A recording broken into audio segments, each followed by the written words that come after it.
আমি জুমা পড়ানোর পর ঢাকা থেকে আর বাসায় যাই নাই, গাড়িতে বসে খাবার খেয়েছি দুপুরের, এবং সেই জুমার পর থেকে এই পর্যন্ত টানা পথেই ছিলাম, অন্য কোথাও যাই নাই। আলহামদুলিল্লাহ, তারপরে আল্লাহ তাআলা শেষ পর্যন্ত সহি সালামতে আপনাদের মাঝে আসার তৌফিক দিয়েছেন। এর জন্য রব্বে করিমের কাছে আমি শুকরিয়া জানাচ্ছি, আলহামদুলিল্লাহ। আমি আজকে যে বিষয় নিয়ে খুব সংক্ষিপ্ত আলোচনা করতে চাই, সে বিষয়টি হলো আমাদের মৃত আত্মীয় স্বজন যাদেরকে হারিয়ে আমরা অনেক বেদনা, অনেক কষ্ট, অনেক দুঃখ অনুভব করি। জীবদ্দশায় তাদের হয়তো আমরা সেভাবে অনেক সেবাও করতে পারিনি, কিন্তু মৃত্যুর পর আমরা আফসোস করি, আক্ষেপ করি যে তারা তো চলে গেলেন। প্রত্যেকটা মুসলমান চায় যে আমার মা, আমার বাবা, আমার ভাই, আমার বোন, আমার বন্ধুবান্ধব, স্বামী কিংবা স্ত্রী যাকে হারিয়েছি তাকে যদি একটু উপকার করতে পারতাম। প্রত্যেকটা জীবিত মানুষ চায় যে তার মৃত আত্মীয় স্বজনের উপকার যদি করার কোনো পদ্ধতি থাকতো তাহলে সেই উপকার করতে কেউ কার্পণ্য করতাম না। সবাই আমরা এটা চেষ্টা করি, ঠিক কিনা বলেন? এখন প্রশ্ন হলো, কোরআন এবং সুন্নাহর আলোকে আমরা একজন মৃত মানুষকে কিভাবে উপকার পৌঁছতে পারি, কিভাবে তাদের কল্যাণে আসতে পারে সেরকম কাজ করতে পারি, সেটা আমাদের জানা দরকার আছে না নাই? আলমুল গায়েব বা অদৃশ্যের জগৎ, সেখানে কোনটা কাজে আসবে কোনটা আসবে না, কিভাবে করলে কাজে আসবে কিভাবে করলে আসবে না, এটা জানার একমাত্র সূত্র হলো ওহী। প্রিয় নবী সাল্লাল্লাহু আলাইহি সাল্লাম ওহীর মাধ্যমে আল্লাহর কাছ থেকে আলমুল গায়েবে আমাদের কি কাজে আসবে কি আসবে না সে বিষয়ে তিনি জেনেছেন। এছাড়া আলমুল গায়েবে কি কাজে আসবে আর কি কাজে আসবে না এটা জানার আর কোনো উপায় আছে? আর কোনো উপায় নাই। অতএব আমাদের মৃত আত্মীয় স্বজনকে যদি আমরা উপকার পৌঁছাতে চাই তাহলে সেই উপকার পৌঁছানোর পদ্ধতি গ্রহণ করার একমাত্র জায়গা হলো কোরআন এবং সুন্নাহ। কোরআন এবং সুন্নাহ।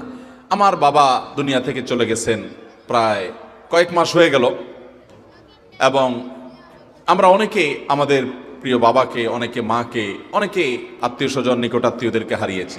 আমরা প্রত্যেকটা মানুষ চাই যে জীবদ্দশায় বাবার জন্য তেমন কিছু করতে পারি নাই, আফসোস হয় মৃত্যুর পর। জীবদ্দশায় বেশিরভাগ মানুষ আমরা বাবা মার কদর করতে পারি না, কিন্তু কদর ঠিকই হয়। সেটা কখন হয়? মৃত্যু বরণ করার পর। কত বড় বটগাছ মাথা থেকে সরে যায় সেটা বাবাকে হারানোর পর বোঝা যায়। কত বড় ছায়া মাথার উপর থেকে সরে যায়, কত বড় আপন মানুষকে আমরা হারিয়েছি সেটা আমরা অনুভব করতে পারি, টের পাই কখন? যখন আমাদের মমতাময়ী মা দুনিয়া থেকে চলে যায়। ভাইরা আমার, যাদের মা বাবা জীবদ্দশায় আছে, করজোড়ে মিনতি করি এই বটবৃক্ষের কদর করবেন। হারিয়ে গেলে আফসোস করবেন, কিন্তু আর ফিরে পাবেন না। অতএব আমাদের জীবিত বাবা মা, জীবিত প্রতিটা আপনজনকে আমরা কদর করার চেষ্টা করব। আল্লাহ আমাদেরকে তৌফিক দান করুন। এখন প্রশ্ন হলো, তাদের ওয়াফাতের পর, তাদের মৃত্যুর পর, তারা দুনিয়া থেকে চলে যাওয়ার পর আমরা প্রত্যেকটা মানুষ, বিশেষ করে সন্তান হিসাবে মা বাবার জন্য, স্বামী হিসাবে স্ত্রীর জন্য, স্ত্রী হিসাবে স্বামীর জন্য, ভাই বোন আত্মীয় স্বজন পরস্পরের জন্য কিছু একটা করার জন্য আমাদের মধ্যে ব্যাকুলতা, আমাদের মধ্যে অস্থিরতা, আমাদের মধ্যে পেরেশানি এটা অনুভব করা যায়। বাংলাদেশে ওলামা একরামের চাইতে, মাদ্রাসার শিক্ষকদের চাইতে, মসজিদের ইমাম খতিবদের চাইতে সাধারণ মানুষের এই আকুলতা, এই ব্যাকুলতা, এই অস্থিরতা, এই পেরেশানি মুর্দার জন্য কিছু করার যে চেষ্টা, এটা আলেমদের চাইতে আর ভালো কে জানে? ওলামা একরাম প্রত্যেক আলেম জানেন যে মানুষ যত বড় পাষাণ হোক, সে চায় আমার বাবার মৃত্যুর পর আমার বাবার আমল নামায় একটু সওয়াব যুক্ত হোক। আল্লাহ আমার বাবাকে একটু মাগফিরাত নসিব করুক, নাজাত নসিব করুক, ওনাকে জান্নাতের ফয়সালা দান করুক। এর সমস্ত সন্তান চায় কি চায় না? যদি বেঁচে থাকতেন তো আদর করে একটু খাওয়াতে পারতাম, একটু পান করাতে পারতাম। তিনি আল্লাহর জিম্মায় চলে গেছেন, আমার আর কিছু করার সেখানে নাই। অতএব সেখানে তাকে উপকার পৌঁছানোর একমাত্র মাধ্যম হলো আল্লাহ রাব্বুল আলামিন যদি তার প্রতি রহম করেন সেটি, আর তার উপায় জানার একমাত্র উপায় হলো কোরআন এবং সুন্নাহ। আল্লাহ রাব্বুল আলামিন কোরআনে কারিমে বলেছেন, সূরা নাজমের 36 থেকে 39 নম্বর আয়াত পর্যন্ত, এখানে বলেছেন, আমলাম ইউনাব্বা বিমা ফি সুহফি মূসা, মূসা আলাইহিস সালামের সহিফাতে, তার প্রতি নাজিলকৃত আসমানি গ্রন্থে কি লেখা হয়েছে, কি বলা হয়েছে, এগুলো কি তাদেরকে বলা হয়নি?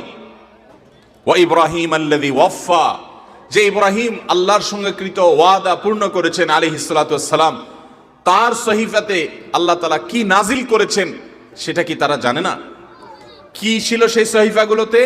দুইটা কথা, আল্লাহ তাজিরু ওয়াজিরাতুন বিজরা উখরা, পৃথিবীর কোন মানুষের পাপের বোঝা, একজনের পাপের বোঝা অন্যজন বহন করবে, প্রত্যেকটা মানুষের পাপ তাকেই পাবে, একজনের পাপের বোঝা আরেকজনকে বহন করা লাগবে। দুনিয়াতে মানুষ ভুল করে বিচার করতে, বিশ্লেষণ করতে গিয়ে, জাজমেন্ট করতে গিয়ে, এই জন্য একজনের পাপের বোঝা আরেকজনের ঘাড়ের উপরে হয়তো চাপাতে পারে, না বুঝে, না জেনে বা ইচ্ছাকৃত। কিন্তু আল্লাহ রাব্বুল আলামিনের ফয়সালা হলো কিয়ামতের দিন কোন মানুষ তার পাপের বোঝাকে আরেকজনের উপরে চাপাতে পারবে না, প্রত্যেকেই যার যার পাপের প্রায়শ্চিত্ত তাকে করতে হবে। এবং আরেকটি কথা হলো আল্লাইসা লিল ইনসানি ইল্লা মা সাআ, মানুষ যা নিজের জন্য আখিরাতের কামাই করে নিয়ে গেছে শুধু ওইটাই তার উপকারে আসবে, এছাড়া আর কিছু তার উপকারে আসবে না।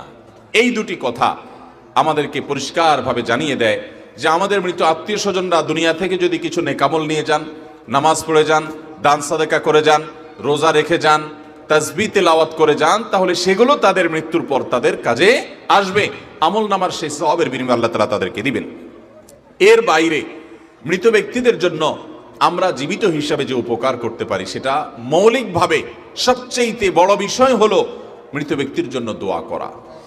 দোয়া করা এটা এত বড় উপকারী একটা কাজ যে নবী করিম সাল্লাল্লাহু আলাইহি সাল্লাম বলেছেন, মানুষের মৃত্যুর পর বারজাখী জীবনে, বারজাখী জীবন মানে হলো মৃত্যুর পর কবরস্থ হলে কবরে বা মানুষের ধ্বংসাবশেষ যেখানে যে অবস্থায় থাকে সেটার সেই জীবনটাকে বলা হয় হলো বারজাখী জীবন। বারজাখী জীবনে আল্লাহ রাব্বুল আলামিন মানুষকে জান্নাতি হলো জান্নাতের নেয়ামত আর জাহান্নামী হলো জাহান্নামের শাস্তি তাকে ভোগ করান, এবং সেটা অলৌকিকভাবে হয়, অদৃশ্যের বিষয়, আমরা সেটা অনুভব করতে পারি না। একজন মানুষ আগুনে পড়ে ছাই হয়ে গেছে, তার ধ্বংসাবশেষ ছাইয়ের সাথে মিশে গেছে, ওই অবস্থায় আল্লাহ রাব্বুল আলামিন তাকে জান্নাতি হলে জান্নাতের নেয়ামত ভোগ করাবেন, আমরা যেটা টের পাবো না, মাটির সাথে মিশে গেছে, ওই অবস্থায় আল্লাহ তাআলা জান্নাতি হলে জান্নাতের নেয়ামত ভোগ করাবেন, জাহান্নামী হলে জাহান্নামের নেয়ামত তাকে ভোগ করতে বাধ্য করবেন, কারণ সে বারজাখী জীবনে আছে। আল্লাহ বলেছেন ওয়ামিন ওয়ারাইহিম বারযাখুন ইলা ইয়াউমি ইউবআসুন, মানুষের মৃত্যুর পর কিয়ামতের আগ পর্যন্ত যে জীবন থাকে এই জীবন বা এই পিরিয়ডটাকে বলা হয় বারজাখী জীবন। এই বারজাখী জীবনে একজন মানুষ যদি জান্নাতি হন, অর্থাৎ জান্নাতের সাথে তার কানেক্টেড করে দেওয়া হয় তার কবরকে, তখন সেই ব্যক্তিকে জান্নাতি হিসাবে যেই ক্লাসের জান্নাতি, যেই শ্রেণীর জান্নাতি, হঠাৎ করে তার জান্নাতি হিসাবে তার শ্রেণীটাকে উন্নীত করে দেওয়া হয়, প্রমোশন করে দেওয়া হয়। তিনি অনুভব করতে পারেন যে আমি এখন আর আগের জান্নাতে নাই, বরং তার চাইতে আপার ক্লাসের জান্নাতে আছি। তখন সেই ব্যক্তি জিজ্ঞাসা করেন, হাদিসটি ইবনে মাজাহ বর্ণিত হয়েছে, সে ব্যক্তি জিজ্ঞাসা করেন ফেরেশতাদেরকে, কোত্থেকে এটা হলো, কোত্থেকে এটা হলো? আন্না হাদা, এই যে আমি আগে যে নেয়ামত ভোগ করছিলাম এখন আমাকে আপার ক্লাসের জান্নাতি করা হলো, আমার নেয়ামতের ধরন উন্নীত হয়েছে, আমি বুঝতে পারছি, কিন্তু আমি তো মৃত্যুবরণ করেছি, আমার তো আর আমল করে জান্নাতের নেয়ামত বাড়ানোর বা আমার ক্লাসকে উন্নীত করার ক্ষমতা তো আর নাই, মৃত্যুর সঙ্গে সঙ্গে সব তো বন্ধ হয়ে গেছে। ইযা মাতাল ইনসান ইনকাতা আনহু আমালু, হাদিসে আসছে মানুষ যখন মৃত্যুবরণ করে তার আমলের দুয়ার বন্ধ হয়ে যায়, তাহলে আমার তো আমলের দুয়ার বন্ধ হয়ে গেছে, আমি তো অলরেডি মৃত, তাহলে কিভাবে আমার কবরে, আমার বারজাখী জীবনে আমার জান্নাতটার ক্লাস উন্নীত করে প্রমোশন করে দেওয়া হলো, কোত্থেকে এটা হলো? সেই কবরবাসী অবাক হয়ে ফেরেশতাদেরকে জিজ্ঞাসা করেন, তখন ফায়ুকাল, তাকে বলা হয় তোমার আমল করার আর সুযোগ ছিল না এবং তোমার ক্লাস উন্নীত করারও সুযোগ ছিল না, কিন্তু একটা দরজা খোলা ছিল। কয়টা দরজা খোলা ছিল ভাই? একটা দরজা খোলা ছিল। সেটা কি? বিস্তিগফারি ওয়ালাদিকা লাক, তোমার সন্তান তোমার জন্য আল্লাহর কাছে ইস্তেগফার করেছে, চোখের পানি ফেলে, কায়মনো বাক্যে, হৃদয় নিংড়ানো দোয়া দিয়ে রব্বে কারীমের কাছে দোয়া করেছে, ও মাবুদ, ও মালিক, আমার আব্বাজান দুনিয়া থেকে চলে গেছেন, আমার মা চলে গেছেন, আমার ভাই চলে গেছেন, স্বামী স্ত্রী চলে গেছেন, আমার অমুক আত্মীয় স্বজন চলে গেছেন, আল্লাহ আমি তার পক্ষ থেকে আপনার কাছে ক্ষমা প্রার্থনা করছি। তিনি আর নিজের জন্য দোয়া করার ক্ষমতাও রাখেন না, তিনি আর তার আমল নামাতে একটি সুবহানাল্লাহর সওয়াবও অ্যাড করার ক্ষমতা রাখেন না, তিনি 2 রাকাত নামাজ পড়ে সেই সওয়াবটা তার আমল নামায় যুক্ত করবেন সেই ক্ষমতা আর রাখেন না।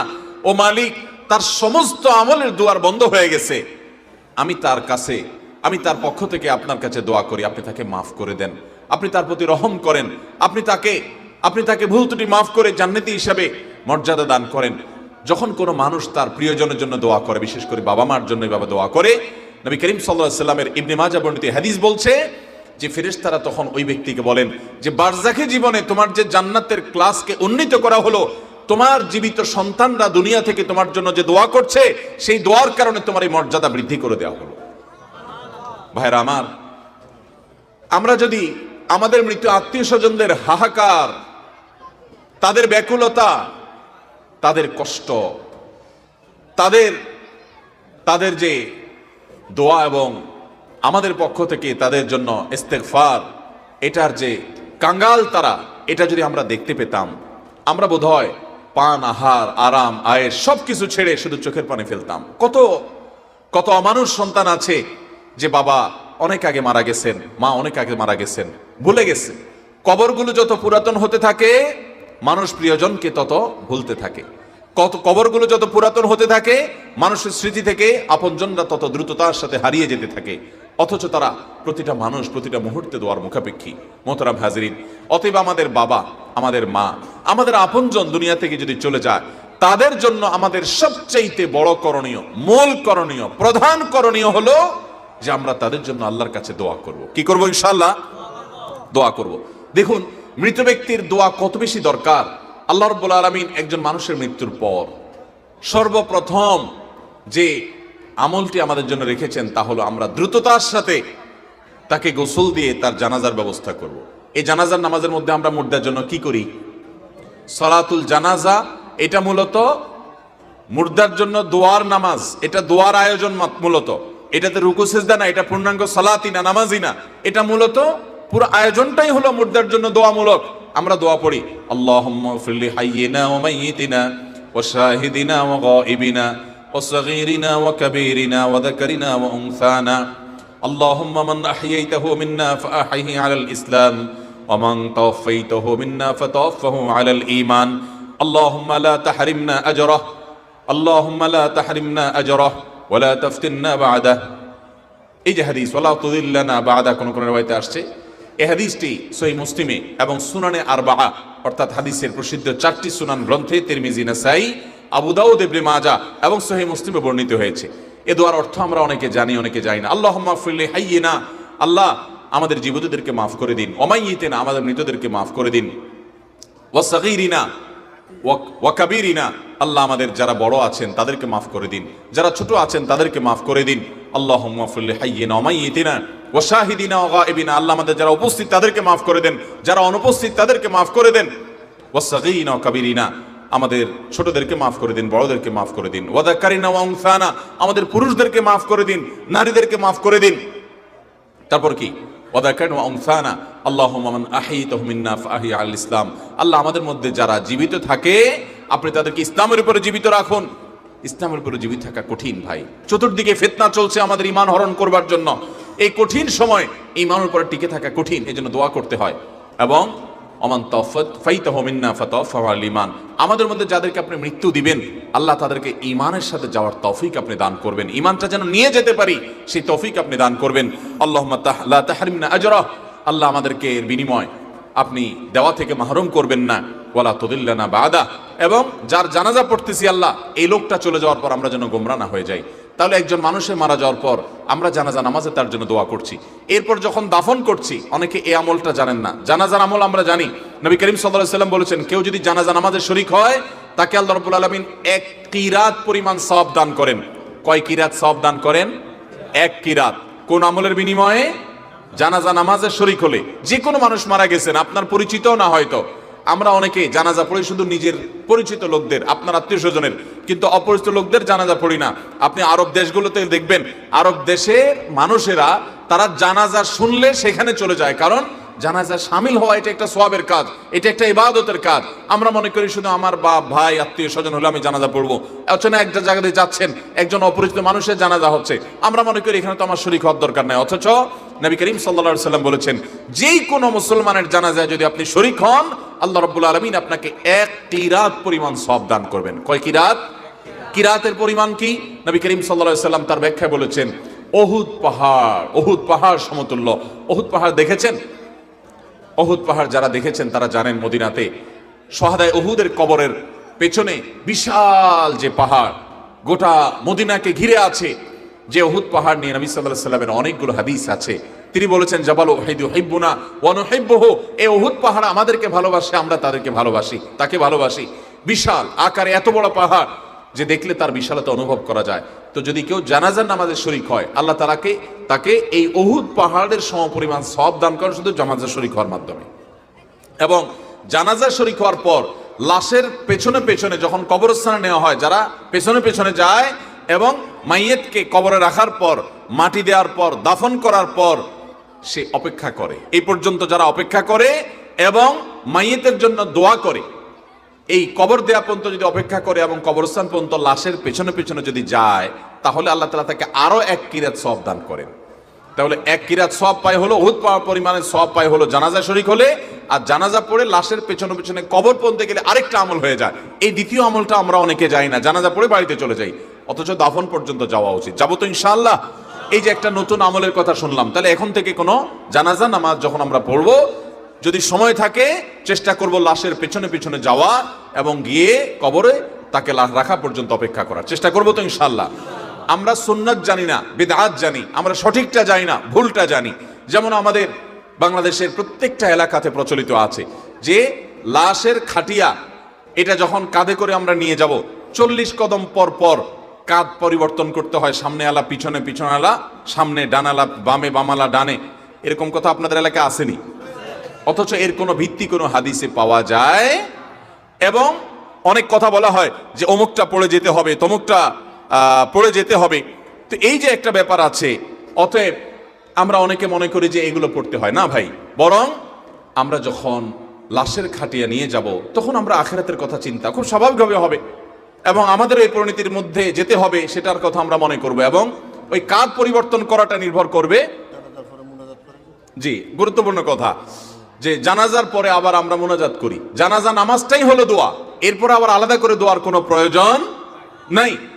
আমরা জানাজার মধ্যে যে একাধিক দোয়া আছে সেটা জানি না। আল্লাহুম্মা ফিল হাইয়িনা মুখস্থ করছি শুধু এটাই জানি, আরো দোয়া আছে। নবী করিম সাল্লাল্লাহু আলাইহি ওয়াসাল্লামের আরেকটা দোয়া আছে, আল্লাহুম্মা গফির লাহু ওয়ারহামহু ওয়া আফিহি ওয়াফু আনহু ওয়া আকরিম নুজুলাহু ওয়া ওয়াসসি' মুদখালাহু ওয়াগসিলহু বিল মাই ওয়াল থালজি ওয়াল বারদ ওয়া নাক্কিহি মিনাল যুনুবি ওয়াল খাতায়া ওয়া নাক্কিহি মিনাল যুনুব আও নাক্কিহি মিনাল খাতায়া কামা ইউনাক্কা আস-সাওবুল আবয়াদু মিনাদ দানাস। এই দোয়াটাও নবী সাল্লাল্লাহু আলাইহি ওয়াসাল্লাম থেকে বর্ণিত আছে। আমরা সুন্নাহটা জানি না, কিন্তু যেটা হাদিসে নাই সেটা আমরা জানি। জানাজা নামাজের পরে আর দোয়ার কোনো প্রয়োজন, কারণ জানাজা নামাজটাই তো দোয়া। আপনি এতক্ষণ তো মুর্দার জন্য দোয়াই করলেন, আল্লাহুম্মা ফিল হাইয়িনা ওয়া মাইয়িতিনা, তো সালাম ফিরানোর পর আলাদা করে দোয়া করার প্রয়োজন নাই এবং এটা সুন্নাহও নয়।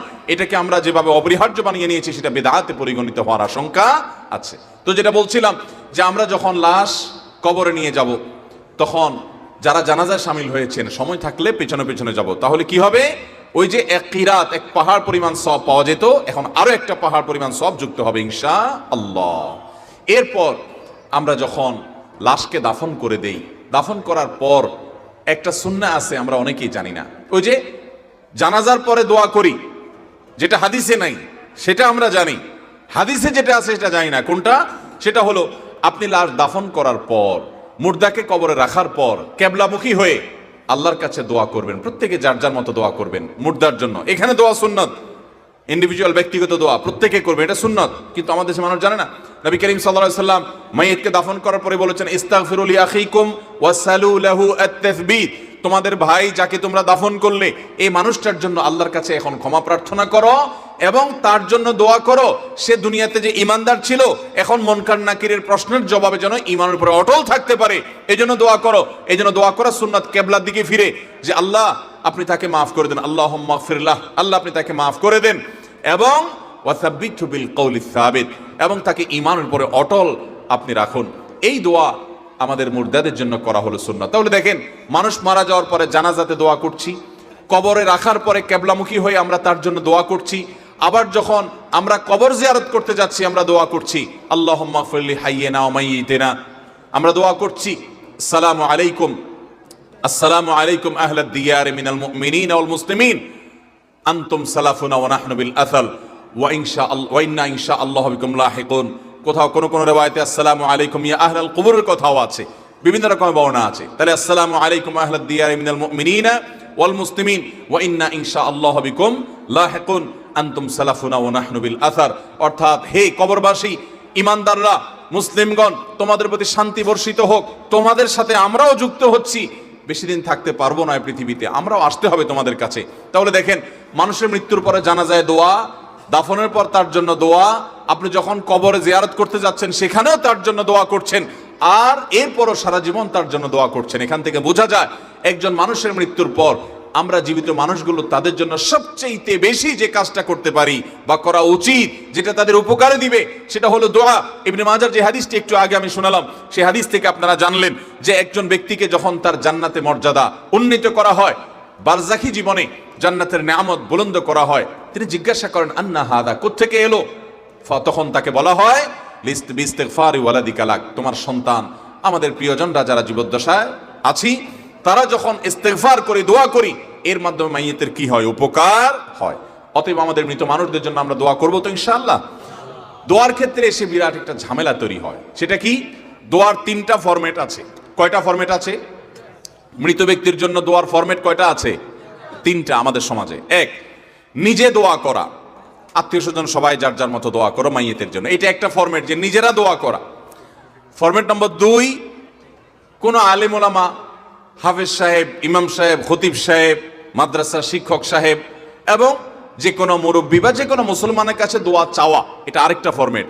যে আমার বাবা মারা গেছে, হুজুর আপনি একটু দোয়া করে দিয়েন, ভাই আপনি একটু দোয়া করিয়েন, বাবা আমার আব্বার জন্য দোয়া করিয়েন। এটা হলো দোয়া চাওয়া, 2টা ফরম্যাট হলো। আর 3 নম্বর ফরম্যাট হলো দোয়া করানো।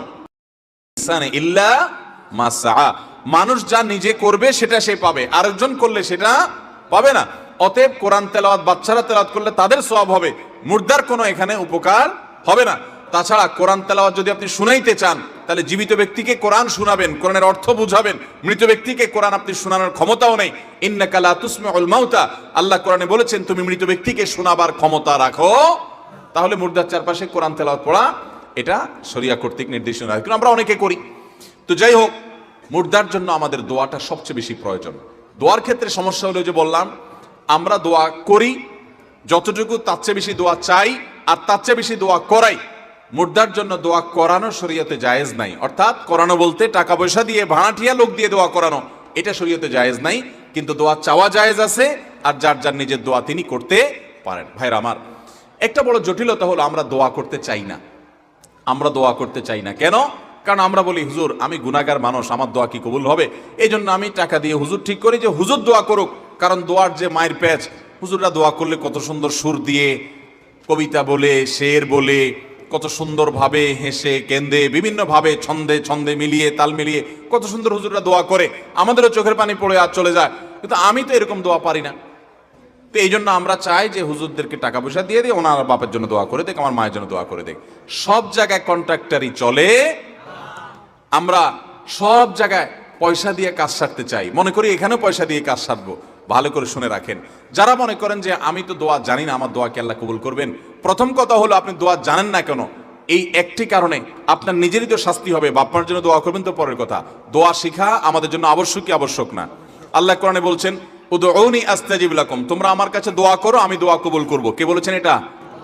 তোমরা আমার কাছে দোয়া করো আমি দোয়া কবুল করবো। আল্লাহ ওয়াদা করছেন, আল্লাহ গ্যারান্টি দিচ্ছেন যে তোমরা দোয়া করো আমি কবুল করব। এরপরও যদি আপনি বলেন যে না আমি দোয়া করব না, আমি করতে যাই না, তাহলে আপনার মতো হতভাগা আর কে হতে পারে? ভাইরা আমার, আমি একটু বলি, যে সমস্ত ভাইরা বলেন যে না হুজুর আমরা কি আর দোয়া করতে পারি, এই জন্য আমরা হুজুরদের দিয়ে দোয়া করাই। দোয়া হুজুরদের কাছে চাইতে নিষেধ নাই, কিন্তু ভুল বুঝেন না, ওই যে টাকা দিয়া মুর্দার জন্য দোয়া করাচ্ছেন, আমি সেটার বিপক্ষে বলছি, এবং সেটা আমার কথা না, সবল আমাদের কথা। আমি আপনাকে জিজ্ঞাসা করতে চাই, যে বলেন যে আমি দোয়া করতে তো জানি না, এই জন্য ওনার দিয়া করাই টাকা পয়সা দিয়া, আমি আপনাকে যদি বলি আজকে মাননীয় প্রধানমন্ত্রীর সাথে একটা আপনার সাথে মিটিংয়ের অ্যারেঞ্জ আমি করতে পারছি, আগামীকালকে আপনার সাথে সাক্ষাৎ হবে, উনি আপনাকে 10 মিনিট টাইম দিবেন, আপনার মনের যে কোনো কথা বলতে পারবেন, তখন আপনি কি বলবেন? বলেন। আপনি বলবেন যে আসলে প্রধানমন্ত্রী তো অনেক পরের কথা, এলাকার চেয়ারম্যান সাহেবের কাছে একটা জিনিস গোছায় আমি বলতে পারি না, আমি কথা সুন্দর করে গোছায় বলতে পারি না, তো এটা তো আমার যারা জটিল হবে, তো আমি যেতে পারবো না, আমি আমার এক বন্ধুকে পাঠাচ্ছি, আমার কথাগুলো সে বলে দিবে। এই কাজ কেউ করবে? শেহানা পাবলিক কাউকে কিন্তু পাঠাবে না, সে নিজে যাবে, লিস্টই করে নিয়ে যাবে যে প্রধানমন্ত্রী আমার ঘর দরকার, মন্ত্রী সাহেব আমার এটা বাড়ি দরকার, অমুক সাহেব আমার এটা দরকার, আমার সেটা দরকার। বলবে কি বলবে না? প্রধানমন্ত্রীর দরকার নাই, আপনার এই এলাকার বড় একজন শিল্পপতি মনে করেন, তার হাতে অনেক ক্ষমতা, অনেক টাকা পয়সা আছে, আপনাকে তার কাছে দেখা করার সুযোগ দেওয়া হচ্ছে এবং আপনি যা চাবেন সাধ্য অনুযায়ী তিনি আপনাকে দিবেন। সেই ওয়াদা উনি করেছেন যে ঠিক আছে এই লোকটাকে আমার কাছে আনা হোক, উনি যা চাবেন আমি দেব। এই সুযোগ যদি আপনি পান, এই সুযোগটা যদি আপনি পান, তখন আপনি সেই লোকটার কাছে যাবেন নাকি বলবেন না আমি তো আসলে সুন্দর করে গোছায় বলতে পারি না, থাক তাহলে আমার ভাই যাক। আপন ভাইকেও তো পাঠাবেন না, কি বলেন? পাঠালে ভাইটা আদায় করে নিয়ে চলে আসবে, এই ভয়ে ভাইরাও কি করবেন না, পাঠাবেন না। আপনি বলবেন না আমি যাব, আর কিছু বলতে না পারি ফেল কেঁদে কেঁদে বলবো আমার ঘর নাই, বাড়ি নাই, চাকরি নাই, বাকরি নাই, এটা নাই, সেটা নাই, এটা দেন, সেটা দেন, 2 4 5 10টা বলে চলে আসবো, ঠিক না বলেন? দুনিয়াটা আমরা খুব ভালো বুঝি ভাই, খুব ভালো বুঝি। এক এক হুজুর এক একটা বলে, এই কথা বলে আমাদের অনেকে পার পেয়ে যাওয়ার চেষ্টা করে যে হুজুরদের কোনটা শুনবো। এক চ্যানেল খুলিতে এক হুজুর এক ফতোয়া দেয়, আরেক চ্যানেল খুলিতে আরেক হুজুর আরেক মাসালা দেয়, ধুত কোনোটাই শুনবো না। আসেন এরকম কিছু পাবলিক, মায়ের একটাও নিচে পড়বে না, নামটাও লিখতে জানে না, এরকম অনেক মানুষ আছে 7 সমুদ্র 13 নদী পার হয়ে বিদেশ চলে গেছে টাকা কামাই করতে, যায় নাই? ভিসা কোনটা আসল কোনটা নকল, টিকিট করা, ভিসা প্রসেস করা, সব কাজগুলো করে আপনি পর্যন্ত চলে দেন। দুনিয়াটা খুব ভালো বুঝেন, কিন্তু আখিরাতের বেলা আসলে আপনি একেবারে হাত পা ছেড়ে দেন না, আমি কিছু বুঝি না। আল্লাহ রাব্বুল আলামিন আমাদেরকে আখিরাতের ব্যাপারে সিরিয়াস হওয়ার তৌফিক দান করুন। ভাইরা আমার, তাহলে আমার দোয়া আল্লাহ কবুল করবেন কিনা এই অজুহাত দেওয়া চলবে। আরেকটা অজুহাত আছে। একটা অজুহাত তো হলে যে আমরা দোয়া করতে যাই না। দোয়া করতে কি জানবেন? দোয়া করতে জানা এটার জন্য কোনো আপনার মাস্টার্স করতে হয় না। দোয়ার উপরে আপনাকে পিএইচডি করতে হবে না, খুব সিম্পল বিষয়, এখনই শিখে নেন। দোয়ার জন্য আদব হলো যে আপনি আল্লাহর কাছে দোয়া করতে গিয়ে প্রথমে আল্লাহর প্রশংসা করবেন। আল্লাহ, আপনার অনেক নেয়ামত আমি ভোগ করছি, আপনি আমাকে অনেক নেয়ামত দিয়েছেন। স্বীকৃতি দেওয়া যে আল্লাহ আমি সুস্থ, অনেকে সুস্থ না। আল্লাহ আমি পঙ্গু না, অনেকে পঙ্গু। আল্লাহ আমাকে আপনি কত কিছু দিয়েছেন যেটা অনেককে দেন নাই। আমার চোখ দুটো ভালো, আমার অনেক নেয়ামত আমি আপনার ভোগ করছি। আল্লাহ, আমি আপনার নেয়ামতের শুকরিয়া আদায় করছি, স্বীকৃতি দিচ্ছি, কৃতজ্ঞতা আদায় করছি। হে আল্লাহ, আপনার রাসূলের প্রতি আপনি রহমত নাজিল করেন।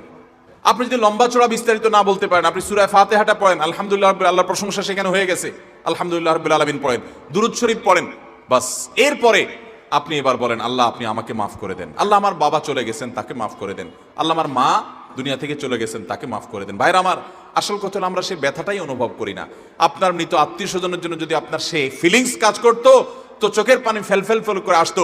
আপনি যদি আল্লাহর কাছে কোনো কিছু মায়ের পেঁচ দিয়া অর্থাৎ সুন্দর করে সাজায় গোছায় বলতে নাও পারেন, আপনি নিশ্চিত থাকেন শুধু চোখের পানিটা যদি আপনি ফেলেন, চোখের পানিও আসে না, শুধু কান্নার ভান করে আপনি যদি আল্লাহর দিকে হাত তুলে আপনি যদি সময় কাটান এবং কিছু বলার চেষ্টা করেন, আল্লাহ রাব্বুল আলামিন আপনার দিলের ভাষাও পড়তে পারেন।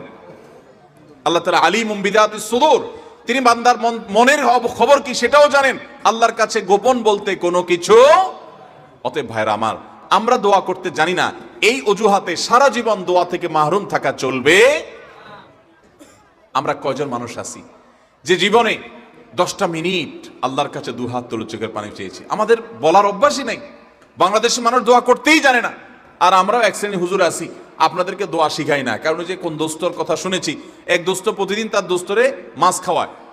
তো যে দোস্তরে মাছ খাওয়ায় সে দোস্ত বলে, দোস্ত প্রতিদিন তুমি মাছ খাওয়াও, এত কষ্ট করো, তো এত কষ্ট না করে কোত্থেকে মাছটা ধরে আনো, আমাকে দেখাই দিলে আমি তো নিজেই ধরে খাইতে পারি, তোমার আর কষ্ট করা লাগে না। দোস্ত বলে, না সেটা তো করা যাবে না, তোমাকে আমার পিস ঘুরাইতে হবে। যদি তোমার দেখাই দেই তাহলে তো তুমি আর আমাকে কেয়ার করবা না, থোড়াই কেয়ার করবা। অনেক আলেম ওলামা আছেন যারা আলহামদুলিল্লাহ মানুষকে দোয়া শিখান, তাসবিহ শিখান, কিন্তু দুঃখজনক যে আমরা অনেকে আবার আছি যে আমাদের মুসল্লিদেরকে আমরা দোয়া শিখাতে পারি নাই। এটা আমাদের অপারগতা, আমরা স্বীকার করছি।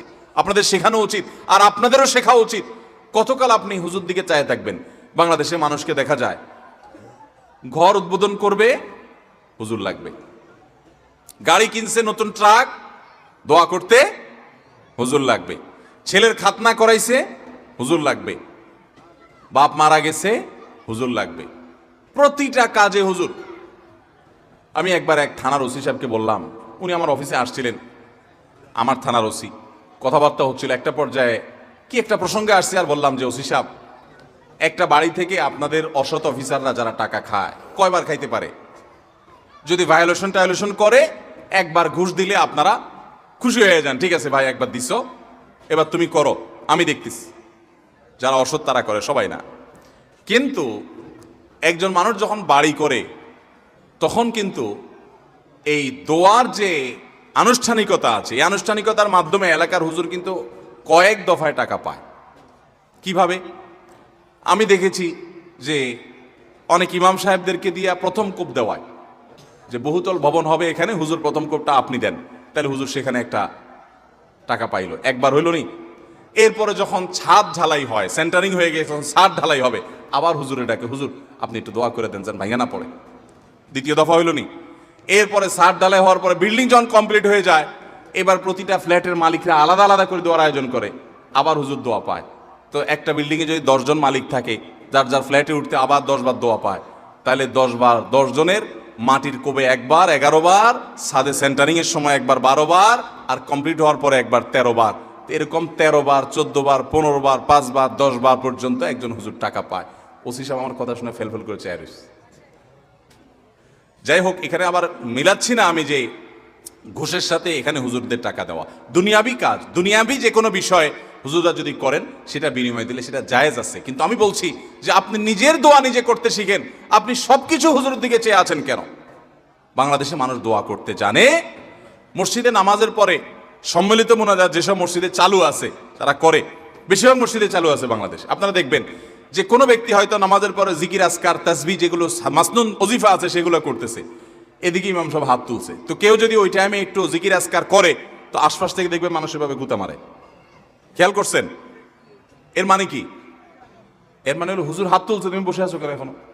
আচ্ছা, এরপরে হুজুরের মনে করেন আজকে 4-5টা জিনিস চাওয়ার দরকার, আল্লাহর কাছে চেয়ে ফেলছে, আল্লাহ আমাকে মাফ করে দিয়েন, নেকামলের তৌফিক দিয়েন, হেদায়েত দান করে দিয়েন, কমন কিছু কথা চাইছে। আজকে হুজুরের কোনো অসুবিধা নাই, হুজুর এরপরে দোয়া শেষ করে দিছে। আরেকজন মানুষ দোয়া করতে করতে তিনি আজকে তার নতুন কিছু সমস্যা যোগ হয়েছে, আজকে পেটে ব্যথা আছে, দোয়া করছে আল্লাহ আমার পেটে ব্যথাটা ভালো করে দেন। তার বউর একটু অসুবিধা আছে, এটা দোয়া করতেছে। এদিকে হুজুরের দোয়া তো শেষ। যদি হুজুরের দোয়া শেষ হওয়ার পরে আবারও কিছু সময় দোয়া করে, তাও দেখবেন আশপাশ থেকে কিছু মানুষের গুতা মারে। এর মানে কি? হুজুরের দোয়া শেষ, তুমি কি করো? তার মানে ওই যে রেডিমেড দোয়ার বাইরে দোয়া আমাদের দেশে মানুষ করতে জানে। ভাইরা আমার, খুব আফসোসের সাথে কথাগুলো বলা। আমরা দোয়া করা শিখবো তো ইনশাআল্লাহ। দোয়া না করার জন্য ইবলিস আমাদেরকে একটা যুক্তি দিচ্ছে, সেই যুক্তিটা শুনেন। সেই যুক্তিটা হলো, প্রথমটা তো এটা যে আমরা দোয়া করতে জানি না, তো আমি শিখাই দিলাম দোয়া করবেন কেমনে। সূরা ফাতিহা পড়বেন, দুরূদ শরীফ পড়বেন, দোয়া শুরু করবেন, ব্যাস। বাংলা আল্লাহ প্রশংসা করে দুরূদ শরীফ নবীর জন্য করে পাঠ করে এরপর তো আল্লাহর কাছে মনের চাওয়াগুলো পেশ করবেন। নবী করিম সাল্লাল্লাহু আলাইহি সাল্লাম বলেছেন, হারাম কোনো কাজের এবং আত্মীয়তার বন্ধন ছিন্ন করার জন্য যদি কেউ দোয়া না করে, বান্দার দোয়া কবুল হবেই হবে যদি সে সঠিকভাবে দোয়া করে, অন্তর থেকে দোয়া করে। কারণ গাফেল অন্তর দোয়া আল্লাহ তাআলা কবুল করেন না। আপনার মায়ের পেঁয়াজ দরকার নাই, আপনি কোনো কথা বলতে জানেন না, ভাই যে বোবা, তারও তো মনের চাওয়া আছে, আছে না নাই? তো আল্লাহ তাআলা তার মনের চাওয়া বুঝেন না? আল্লাহ রাব্বুল আলামিন সবকিছু টের পান। অতএব আপনি অনেক সাজানো গোছানো কথা বলতে পারছেন না, কোনো দরকার নাই। আপনি যা পারেন তা বলেন, কিছু বলতে পারছেন না, শুধু চোখের পানি বলেন এবং মনের আকুতিগুলো মনে মনে বলেন, আল্লাহ তাআলা সেটা পর্যন্ত শুনতে পান। দোয়া করবো তো ইনশাআল্লাহ। দোয়া না করার জন্য ইবলিস আমাদেরকে দ্বিতীয় যে জিনিসটা শিখায়, সেটা কি জানেন? বলে যে আমরা তো গুনাহগার মানুষ, আমাদের দোয়া কি আর কবুল হবে? এত পাপ করি, এত অপরাধ করি, ওনারা হুজুর মানুষ, কত আমল করেন, ওনাদের দোয়াই তো কবুল হবে, আমার দোয়া কি কবুল হবে? এটা হলো ইবলিসের সবচেয়ে বড় শয়তানি, যে আমরা গুনাহগার মানুষ, আমাদের দোয়া কি কবুল হবে? এই ষড়যন্ত্র শয়তানের, এটা দূর করার জন্য একটা বিশেষ একটা দৃষ্টান্ত আমি পেশ করতে চাই। সেটা হলো, আল্লাহ রাব্বুল আলামিন যখন আদম আলাইহিস সালামকে সৃষ্টি করার পর সকল ফেরেশতাকে, ইবলিসও তাদের মধ্যে শামিল ছিলেন, ইবাদত করতে করতে তাদের পর্যায়ে চলে গেছেন, তার দলভুক্ত হয়ে গেছেন, সে সহ সবাইকে যখন আল্লাহ রাব্বুল আলামিন সিজদা করতে নির্দেশ করলেন, সবাই সিজদা করলো, ইবলিস সিজদা করলো না। কেন সিজদা করলো না? আবা ওয়াস্তাকবারা ওয়া কানা মিনাল কাফিরিন, সে অস্বীকার করছে। আল্লাহর সামনে সরাসরি আল্লাহর নির্দেশকে অস্বীকার করা, ডিনাই করা, এটা তো বিদ্রোহ করার শামিল। এটা সাধারণ কুফরি না, এটা বিদ্রোহ। আপনি আপনার আব্বার একটা কথা শুনলেন না, এটা তার অগোচরে শুনলেন না, এটা একটা জিনিস। কিন্তু সামনাসামনি আপনাকে বললো এটা কর, আপনি বললেন আমি করব না, এটা আরেক জিনিস। কিন্তু এটা কিন্তু রীতিমতো বেয়াদবি এবং বিদ্রোহ। ইবলিস সেই কাজটা করছে। বোঝার চেষ্টা করেন, এইরকম জঘন্য অপরাধ যে আল্লাহ রাব্বুল আলামিনের সামনে সরাসরি বিদ্রোহ করা, সরাসরি বেয়াদবি করা। কার সামনে বেয়াদবি? কোন প্রধানমন্ত্রী প্রেসিডেন্টের সামনে না, যাদের সামনে বেয়াদবি করলে কল্লা উড়ে যাবে, স্বয়ং সৃষ্টিকর্তার সামনে বেয়াদবি। প্রধানমন্ত্রী এবং প্রেসিডেন্ট তো পরের কথা, দুনিয়ার সকল প্রধানমন্ত্রী প্রেসিডেন্টের বানানেওয়ালা রব, তার সামনে বেয়াদবি করছে কে? ইবলিস। বোঝার চেষ্টা করেন, পরিস্থিতিটা বোঝার চেষ্টা করেন। ওই টাইমে আল্লাহ রাব্বুল আলামিনের রাগান্বিত হওয়ার কথা কি কথা না? আল্লাহর নাফরমানি যত মানুষ যত সৃষ্টি যতভাবে করুক, ইবলিসের চাইতে এইরকম বেয়াদবি নাফরমানি আল্লাহ সৃষ্টি জগতে কেউ করেও নাই, কিয়ামত পর্যন্ত কেউ করবেও না। এইরকম নাফরমানি করেছে, আবা ওয়াস্তাকবার, অহমিকা করেছে, দম্ভ করেছে আল্লাহর সামনে দম্ভ। ভাইরা আমার, সিচুয়েশনটা বুঝলেন তো যে পরিস্থিতি কি? মজার বিষয় হলো এইরকম আল্লাহর রাগের সময় পর্যন্ত ইবলিস কিন্তু আল্লাহকে খুব ভালো করে চিনতো, কারণ কাছাকাছি থেকে ফেরেশতাদের মধ্যে ইবাদতবন্দি করছে। আল্লাহর রহমত যে তার গোসার উপরে গালেব থাকে, সাবাকাত রহমতি আলা গাদাবি, অর্থাৎ হাদিসে কুদসিতে আছে আল্লাহ তাআলা বলেছেন যে আমার রাগ এবং ক্রোধের উপরে আমার রহমতটা বিজয়ী হয়েছে। ইবলিস সেটা জানতো, এই জন্য ওই কোনোদিন দেখি নাই কোরআন তেলাওয়াত কোনোদিন করতে পারেন নাই সারাদিন ব্যস্ততার কারণে। রাতে এসেছেন বাসায়, অস্থির হয়ে গেছেন, আমার কোরআন তেলাওয়াতটা করতে হবে। আমল কখনো ছাড়েন নাই। আল্লাহ আজকে আর তিনি এগুলো কিছুই করতে পারছেন না, তার আমলের দুয়ার বন্ধ হয়ে গেছে চিরতরে। মালিক সন্তান হিসেবে বাবার জন্য দোয়া করছি, আপনি তাকে মাফ করে দেন, আপনি তার আমল নামে সওয়াব যুক্ত করে দেন। হাত তোলাও জরুরি না ভাই, আপনি হাঁটতে হাঁটতে নিজের বাবা মার জন্য দোয়া করবেন তো ইনশাআল্লাহ। আমরা অনেকে বড় কুলাঙ্গার সন্তান হয়ে গেছে, আমাদের পূর্বপুরুষদের জন্য আমরা দোয়া করি না, যাদের মাধ্যমে আমরা দুনিয়াতে আসছি তাদের জন্য দোয়া করি না। ওই যে আপনার রেডিমেড দোয়া, বছরে একবার, 6 মাসে একবার, 40 রাত, 3 দিনা, 7 দিনা, বিভিন্ন নামে বেনামে হুজুরদেরকে টাকা দিয়ে দিলাম 10,000, হুজুর আপনারা খেয়ে নিয়েন, এতিম বাচ্চাদের খাওয়াই দিয়েন, ঠিক আছে, ওইটা তো সবের কাজ, দেন, অসুবিধা নেই। কিন্তু ওইটাই শুধু করলাম আর নিজে একটাবার দোয়া করলাম না, এর চাইতে বড় অবিচার আর কিচ্ছু হতে পারে না। অতএব আমাদের আত্মীয় স্বজন মৃত মানুষগুলোর জন্য দোয়া করবো তো ইনশাআল্লাহ। আল্লাহ আমাদের সবাইকে তৌফিক দান করুন। আল্লাহ তাআলা মা বাবার জন্য আলাদা ফরম্যাটে দোয়া শিখাইছেন, আমরা সবাই জানি সেটা, রব্বির হামহুমা, আহা আহা। এ দোয়াটার অর্থটা কি ভাই একটু খেয়াল করেন। কত মায়ার কথা। রব্বির হামহুমা, হে আমার রব, আমার মা আমার বাবা যে চলে গেছেন তাদের প্রতি আপনি একটু রহম করিয়েন আল্লাহ, আপনি একটু দয়া করিয়েন আল্লাহ। কিরকম দয়া? আমি ছোট থাকতে তারা যেরকম দয়া করেছে।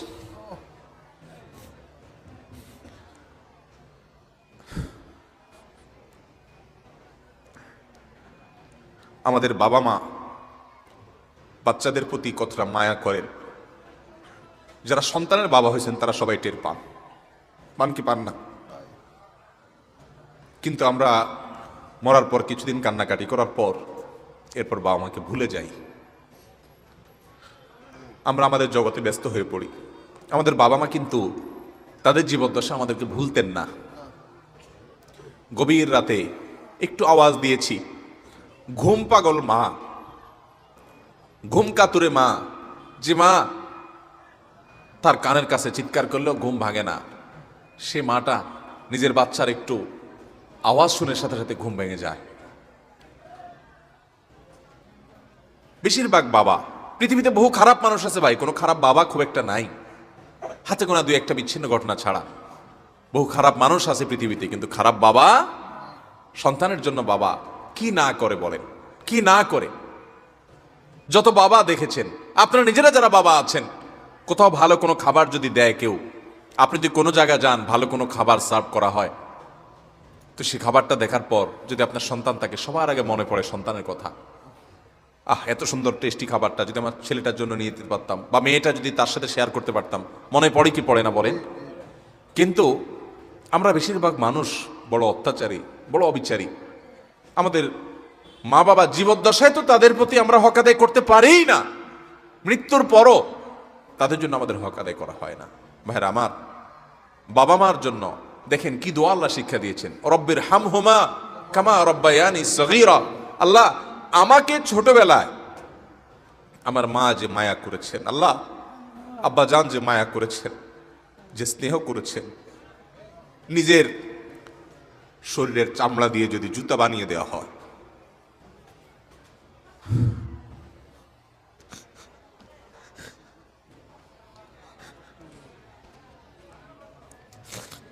তবুও বাপ মার ঋণ কখনো শোধ করা যাবে না। আমার চামড়া দিয়ে যদি আমার বাবা মাকে আমি জুতা বানিয়ে দিই, তবুও বাবা মার ঋণ শোধ করা যাবে না। মসজিদে হারামে এক ব্যক্তি তার মাকে কাঁধে নিয়ে হজের মতো কঠিন কষ্টসাধ্য কাজ, একাই চলা যায় না হজে, কোথায় আরাফাত, কোথায় মিনা, কোথায় মুজদালিফা, কোথায় মক্কা, তওয়াফ, সাই, জমারাতে পাথর মারা, একই দিনে এত কাজ, মাইলকে মাইল হাঁটা, লক্ষ লক্ষ মানুষের ভিড় ঠেলে, কঠিন কাজ। এর মধ্যে এক ব্যক্তি নিজের মাকে পিঠের উপরে, কাঁধের উপর তুলে তিনি তওয়াফ করছেন। এক সাহাবীকে দেখে বলছেন, আমি আমার মায়ের হক নিশ্চয় আদায় করেছি। মানে তার মধ্যে আত্মতৃপ্তি আসছে যে এত কষ্ট যে মার জন্য করছি, মা আমাকে দুধ পান করিয়েছেন, গর্ভে ধারণ করেছেন, তো এই কষ্টের মাধ্যমে তো তার ঋণ অন্তত শোধ হয়েছে। ওই সাহাবী বললেন, না, হয় নাই, এটা সম্ভব না যে তুমি মার ঋণকে এভাবে তুমি কাঁধে নিয়ে 2, 4, 5 দিন 10 দিন কষ্ট করলে আর তার ঋণ শোধ হয়ে যাবে, সম্ভব না। আব্দুল ইবনে আব্বাস রাদিয়াল্লাহু তাআলা আনহু বলেছেন যে তুমি বাবার সামনে এরকম জামা ঝাড়া দিয়েছো যা ধুলা পরিষ্কারের জন্য, সামনে তোমার বাবা বসা ছিলেন, তুমি বেয়াদব। কারণ পৃথিবীর আল্লাহ রাসূলের পর সবচেয়ে বেশি তোমার শ্রদ্ধা পাওয়ার উপযুক্ত তোমার মা এবং বাবা। আমরা বেশিরভাগ মানুষ মা বাবার কদর করি না। আপনি যত পাষাণ হন, আপনার বাবা আপনার কাছে যত, তার অনেক কাজে হয়তো আপনি অসন্তুষ্ট হন, তিনি হয়তো কিছু ভুলভাল করেন, তিনি হয়তো কিছু উল্টাপাল্টাও করেন, আপনার কষ্ট হয়। টের পাবেন যেদিন এই বটবৃক্ষের ছায়া মাথা থেকে সরে যাবে। মাহফিল শেষ করে যখন বের হতাম, আব্বাজান ফোন দিতেন, যত রাত হোক। আমার গ্রামে মাহফিল হলে চা বানায় বসে থাকতেন, যত রাত হোক, পেরেশান হয়ে যেতেন। এখন আর কেউ ফোন দেওয়ার মতো নাই যে ফোন দিয়ে খবর নেবে। ভাইরা আমার, আল্লাহ রাব্বুল আলামিন আমাদের মা বাবার প্রতি আমাদের কর্তব্য পরিপূর্ণ আদায় করার তৌফিক দান করুন। যদি আপনি জীবদ্দশায় মা বাবার হকে ত্রুটি করে থাকেন, মৃত্যুর পর তাদের জন্য দোয়ায় ত্রুটি করা যাবে। আল্লাহ তাআলা দোয়া শিক্ষা দিয়েছেন। নিজে দেখেন, বাবার হক, মায়ের হক এত গুরুত্বপূর্ণ যে আল্লাহ অন্য কারোর জন্য দোয়া শিখাই দেন নাই, দোয়ার ফরম্যাটই আল্লাহ বলে দিয়েছেন, নিজে শিখাই দিয়েছেন, রব্বির হামহুমা কামা রব্বায়ানি। আল্লাহ, আমার মা বাবা ছোটবেলায় যেভাবে আমাকে মায়া করেছেন, কত মায়া করেছেন, আল্লাহ আপনি তাদের প্রতি সেরকম মায়া, আজ তারা দুনিয়া থেকে চলে গেছেন, আপনি করবেন। দোয়া করবো তো ইনশাআল্লাহ, নিয়মিত দোয়া করব, উঠতে বসতে দোয়া করব। একাকী যখন হব, মুশকিল হয়ে গেছে আমাদের এই ফোনগুলো, স্মার্টফোনগুলো। আমাদের অবসর সময় বলতে এখন কিছু নাই, টয়লেটের টাইমটা মোবাইল ফোন নিয়ে গেছে। আমরা ওয়েটিংয়ে থাকি, আমরা মোবাইলে ব্যস্ত, আমরা সোশ্যাল মিডিয়ার বিভিন্ন অ্যাপে আমরা আসক্ত, এডিক্টেড।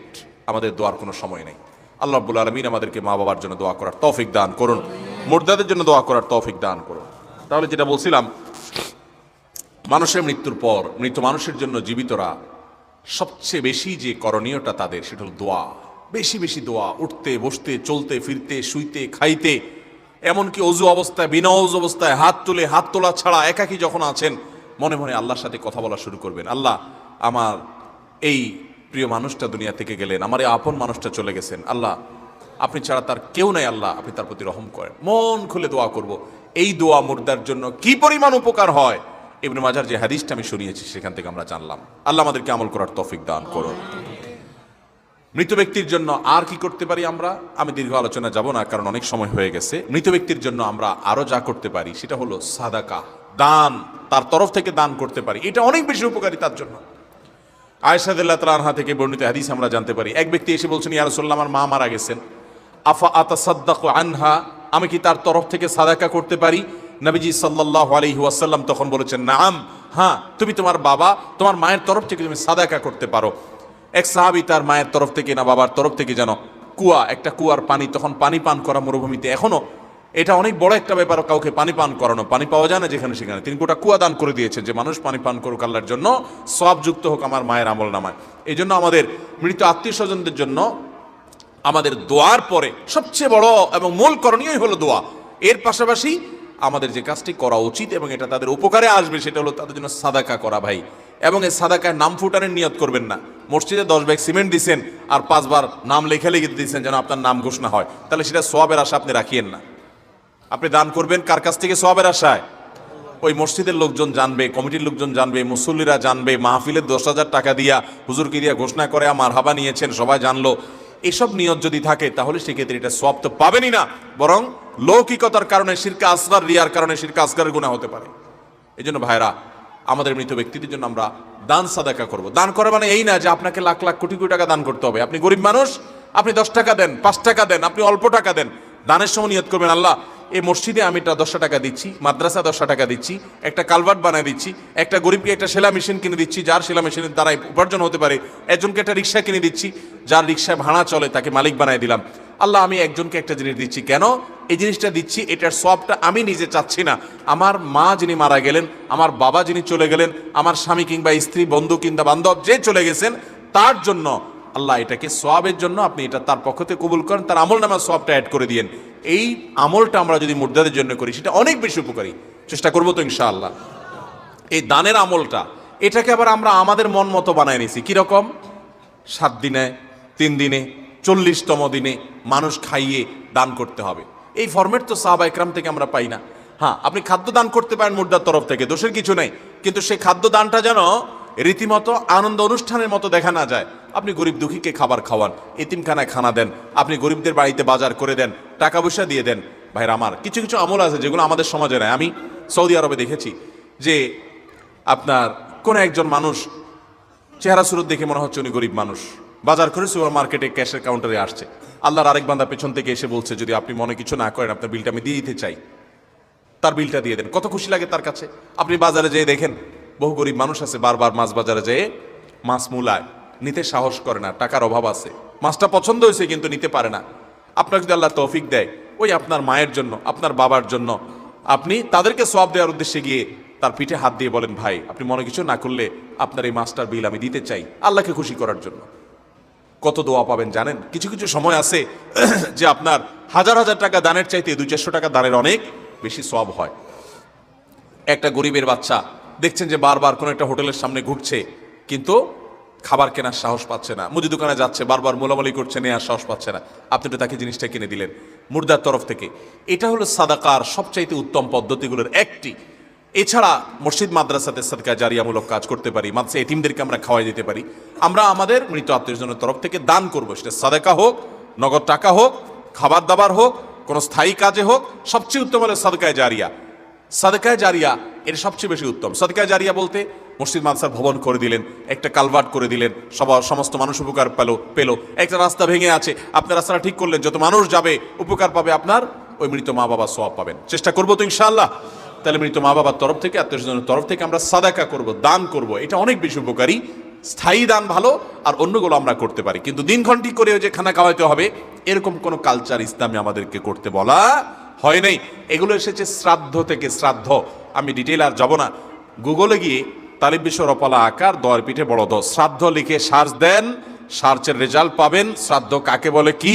এরপরে আমাদের মুসলমান সমাজের এই আনুষ্ঠানিকতার সাথে আপনি মেলান, আপনার দিনের আলো মতো পরিষ্কার হয়ে যাবে। আমি একবার নয় বহুবার দেখেছি, অনেকগুলো ওয়েবসাইটে দেখেছি হিন্দু ধর্মর ভাইদের তাদের ধর্মবিশ্বাস মতে শ্রাদ্ধ কিভাবে করে, আপনি দেখেন, দেখবেন আমাদের সাথে মিলে যায়। অতএব আমরা অমুসলিমদের কোনো কাজের অনুসরণ করব না, আমাদের জন্য কোরআন এবং হাদিসই যথেষ্ট। আল্লাহ আমাদেরকে আমলের তৌফিক দান করেন। এছাড়া মৃত ব্যক্তির তরফ থেকে আপনি ওমরা করতে পারেন, হজ করতে পারেন, এগুলো তাদের জন্য উপকার আসে যদি আপনার তৌফিক থাকে। সেটা না পারেন, ওই যে আপনি যতটুকু পারেন ততটুকু করেন, দোয়াটা করেন। এছাড়া মুর্দাদের জন্য আমরা আর কি করতে পারি?